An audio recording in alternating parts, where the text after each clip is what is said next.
No ST, no rest. We want ST. ST our legal demand. No ST, no rest. No ST, no bull. Lucky bull.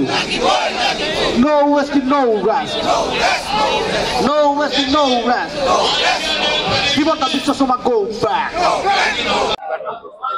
চাওক আমি আজি যন্ত্ৰৰ মন্ত্ৰত আই অসমকে ধৰি 6 জনগোষ্ঠীক জনজাতিকৰণৰ দাবীত আজি অৱস্থান ধৰ্মত কাৰ্যসূচী ৰূপায়ণ কৰিছোঁ। আমি দিল্লীলৈ এটা কাৰণে আহিছোঁ যে নৰেন্দ্ৰ মোদী ডাঙৰীয়াক তেখেতে অসমত গৈ দিয়া নিৰ্বাচনী প্ৰতিশ্ৰুতিসমূহ মনত পেলাই দিবৰ কাৰণে আমি যন্ত্ৰৰ মন্ত্ৰলৈ আহিছোঁ।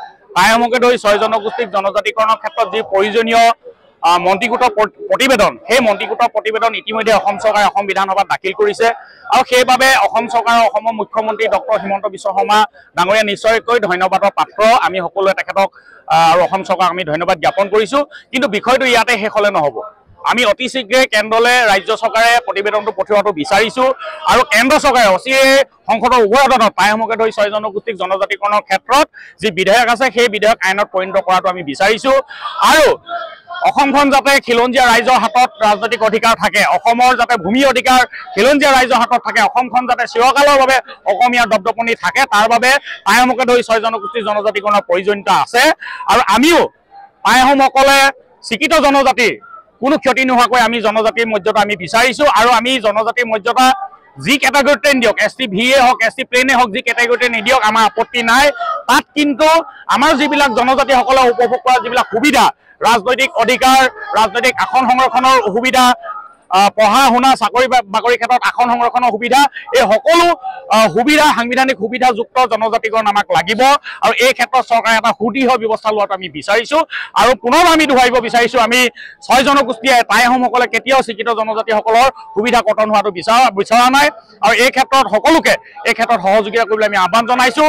আৰু বিৰোধী দলসমূহকো তেখেতসকলে ৰাজনীতি কৰাৰ পৰিৱৰ্তে যাতে তেখেতসকলে 6 জনগোষ্ঠীৰ দীৰ্ঘদিনীয়া সমস্যাটো যাতে সমাধান হয়, এই ক্ষেত্ৰত তেখেতসকলে ফলপ্ৰসূ ব্যৱস্থা কৰিবৰ বাবে এই দাবীটো সমৰ্থন কৰিবৰ বাবে আমি অনুৰোধ জনাইছোঁ।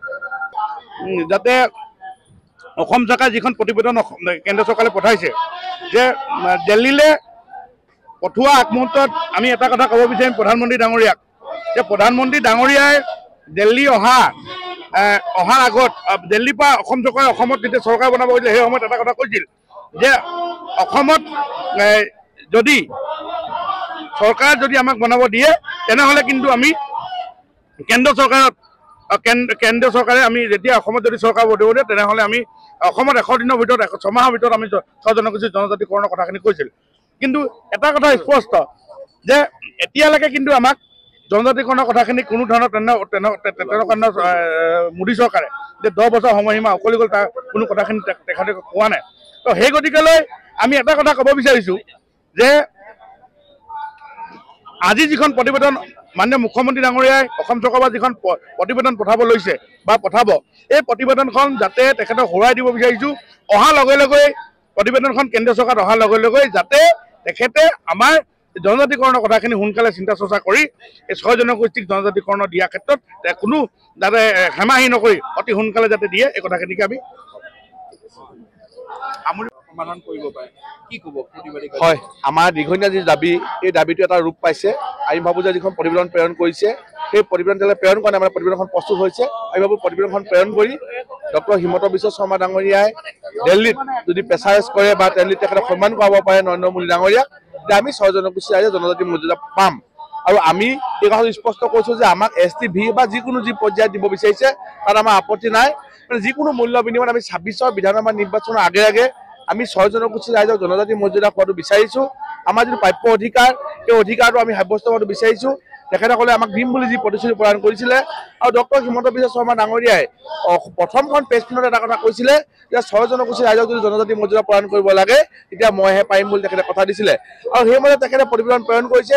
আমি ভাবোঁ যে অসম চৰকাৰৰ ফালৰ পৰা যিখিনি কৰণীয় আছিলে কৰি শেষ হৈছে আৰু এতিয়া দিল্লীত ডক্টৰ হিমন্ত বিশ্ব শৰ্মাই যদি নৰেন্দ্ৰ মোদীক সন্মান কৰাই আমাৰ 6 জনগোষ্ঠী ৰাইজক যদি জনজাতি মৰ্যাদা প্ৰদান কৰে তেতিয়া আমাৰ 6 জনগোষ্ঠী ৰাইজৰ যি দীৰ্ঘদিনীয়া দাবী, যি দীৰ্ঘদিনীয়া সমস্যা, এই সমস্যাটো সমাধান হ'ব আৰু অসমত খিলঞ্জীয়া অধিপত্য থাকিব, খিলঞ্জীয়াৰ এটা দপদপনি থাকিব, অসমৰ ৰাজনৈতিকভাৱে আমি সুৰক্ষিত হ'ম। এই কথা পতাবৰ কাৰণে খিলঞ্জীয়া যিখন চৰকাৰখনে খিলঞ্জীয়া কথা চিন্তা চৰ্চা কৰিছে। আমি ভাবোঁ যে এইখন চৰকাৰে আমাৰ সমস্যাটো সমাধান কৰি দিবৰ কাৰণে ডক্টৰ হিমন্ত বিশ্ব শৰ্মা ডাঙৰীয়াক আমি আহ্বান জনাইছোঁ আৰু তেখেতে নিশ্চয় এই সমস্যাটো আমাক সমাধান কৰি দিব পাৰিব বুলি আমি ২৬ চনৰ বিধানসভা নিৰ্বাচনৰ আগে আগে আমি মানে ভাবি আছোঁ এতিয়ালৈকে। আসাম টক্স আপোচবিহীন অসম কণ্ঠ।